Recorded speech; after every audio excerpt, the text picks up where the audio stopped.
এই হচ্ছে আমাদের বাস, যে বাসে করে আজ আমি যাব ইসলামপুর থেকে রানাঘাট পর্যন্ত। বাসের ভিতরের লুকটা একবার দেখুন, পুরোপুরি অসম। এটা একটি ভলভো স্লিপার এসি বাস। আমার সামনে এই যে ডিজিটাল ডিসপ্লেটি দেখতে পাচ্ছেন, এর মাধ্যমে আপনি ইউটিউব হটস্টারে মুভি বা বিভিন্ন গেমিং খেলতে পারবেন। এই বাসের ভিতরে দেওয়া হয়েছে একটি ওয়েলকাম কিট, যার মধ্যে আছে বিভিন্ন ধরনের স্ন্যাক্স, একটি ওয়াটার বোতল এবং কোল্ড ড্রিঙ্কস। আমাদের বাস এখন পৌঁছে গেছে ডালখোলাতে একটি ধাবাতে রাত্রের ডিনার করার জন্য, কিন্তু বাইরে প্রচণ্ড বৃষ্টি অঝরে পড়ছে।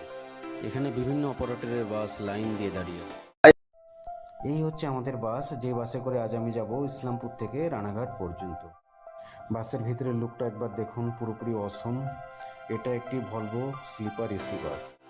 আমার সামনে এই যে ডিজিটাল ডিসপ্লেটি দেখতে পাচ্ছেন, এর মাধ্যমে আপনি ইউটিউব হটস্টারে মুভি বা বিভিন্ন গেমিং খেলতে পারবেন। এই বাসের ভিতরে দেওয়া হয়েছে একটি ওয়েলকাম কিট, যার মধ্যে আছে বিভিন্ন ধরনের স্ন্যাক্স, একটি ওয়াটার বোতল এবং কোল্ড ড্রিঙ্কস।